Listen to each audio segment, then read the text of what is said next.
a weird relationship with the death penalty in this country, with some states trying to speed it up, others getting rid of it, some debating which way to go, some governors going both ways at once. We have a weird relationship with choosing to kill people who are already imprisoned. We have a weird relationship with the whole idea of a dead man walking, a prisoner confined and contained, living, nevertheless, with a scheduled date at which the state government will kill them. 20 years ago this year, Sister Helen Prejean, a Catholic nun from Louisiana, published her account of serving as the spiritual advisor to a man who was sentenced to die for a rape and 2 murders in her state. That book, Dead Man Walking, became a very famous movie of the same name, starring Sean Penn as the prisoner and Susan Sarandon as Sister Helen. The story of Dead Man Walking starts off, and it was very important that it started off with just a little visit, and then little by little she gets more and more involved, and she kind of had all these doubts, and that's what I really liked about her, was that she didn't go into the whole situation a hero. She just got sucked in deeper and deeper and deeper, and the more she knew, the more she got involved. You're a fool.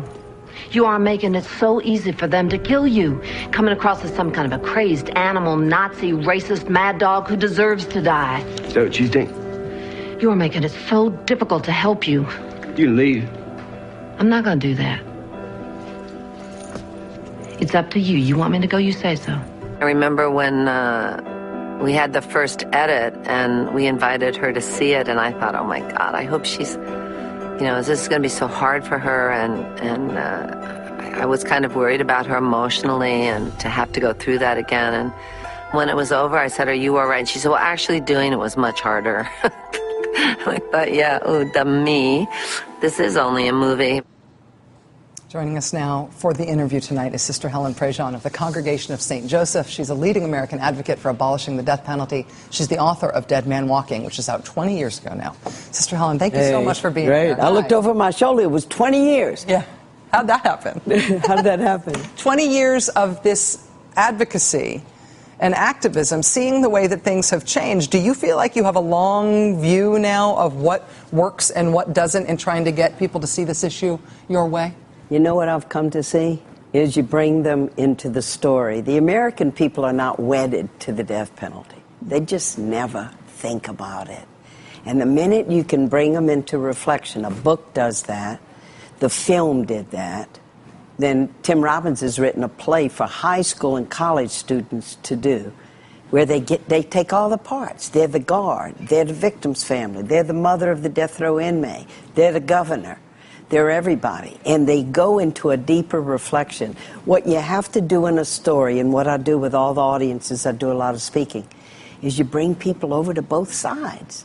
Let's look at this terrible crime. We're outraged over the crime. Look at this, that person deserves to die. Isn't that what justice means for the victim's family?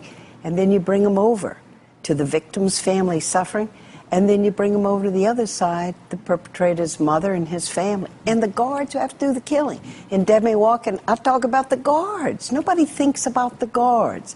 But they're just regular guys, and they're told tonight, part of your job is you take that person out of their cell and you take them out and you kill them. And they just hope to God the guy goes peacefully, because you've had situations where the guy fights them all the way, and you're looking at a guard and you're just saying, don't kill me, don't kill me.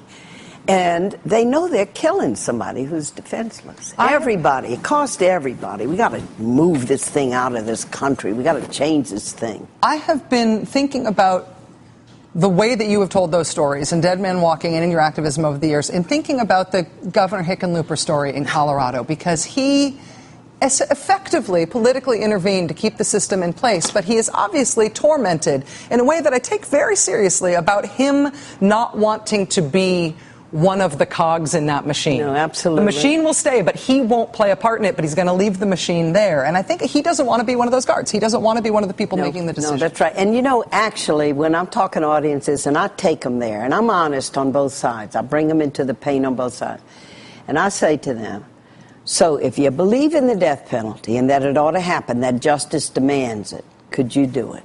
Could you do it? And if there's a part of you that goes, well, I don't know if I could do it, then I say there's a part of your moral conscience that has not said yes to the death penalty. And so reflection is what it's all about. I just came from Oxford University. I come from England. They say, what is it about the American people? Why are you people so vengeful? You're holding on to the death penalty. I said, we're not really holding on to the death penalty. We never think about it. Anything that causes reflection, like your show, where you get your facts and you help people think. The arts, film, books. I didn't know the power of a book when I wrote Dead Man Walking. I'd never written a book before. You know, I'm from the South. Talking is what we do. But I mean, reading books, okay. But it's an intimate experience, and people, they don't have to debate. They get new information, but they're also using their own imagination to go to some deep places, and it's very intimate. And almost everybody comes out not the same on the other end of the book. So I believe in the book and the good work that it's doing. And the film really captured that ambivalence too. Like Tim said, we're not going to do propaganda and we're going to shingle in 400 arguments to get people to be against the death penalty. We're going to bring them over to both sides and leave them there. When you talk about getting people to reflection and getting people to a place where we can use a part of our mind and our soul that we wouldn't necessarily use, even in an artistic context, is this religious practice? You are obviously a Catholic nun. You have devoted to the life of the church. Is this activism a form of religious practice and getting people to reflect in that way? Absolutely, it is. I mean, what is the deepest spiritual heart of all of us? Religious practice or spiritual practice, okay? What's the heart of all the traditions? Is that everybody is my brother and my sister. And I cannot turn a switch and say, you are not human like the rest of us and we can kill you. It is deeply spiritual. It's about the soul of all of us. And I think, you know, I've met so many of the American people over these years, because I talk to everybody. I talk in synagogues, I talk in universities, I talk in civic clubs, I talk all over. And it's once you can get people to be able to identify that the human being who did that outrageous act is more than that one act in their life. But it's a journey to get there. You can't do it through preaching at people. You can't do it from, you know, just trying to just pure argument. Mm-hmm. You have to do it through story. And people are open when people say, let me tell you what happened to me. Yeah. Like Susan was talking about the film. Mm-hmm. That was against all odds. They did that film. Every Hollywood studio turned down that film. They never dreamed it could be a box office success. And I teased Susan, because she cried when she saw herself in the dailies, because, you know, not much makeup and all. You know, it's her first nun thing. And she goes, I don't want to look at the dailies. I don't want. And then on the night of the Academy Awards, and I said, look at that, Susan, your spiritual essence came out, you know. And so it's like, they're good people.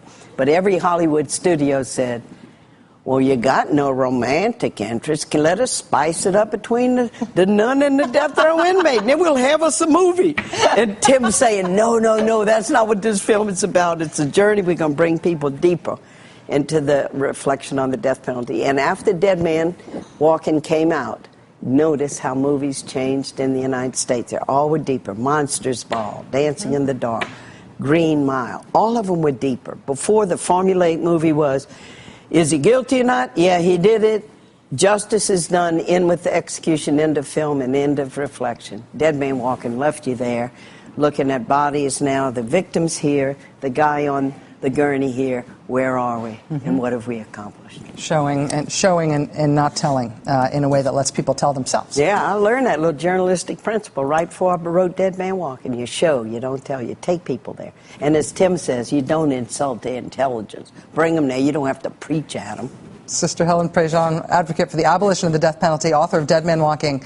It's hard to believe it has been 20 years. I have learned so much from you, from your career. It's mutual. Talking to you tonight. I'll watch you, and I've learned from you too. Thank you, Rachel, for your good work. Thanks.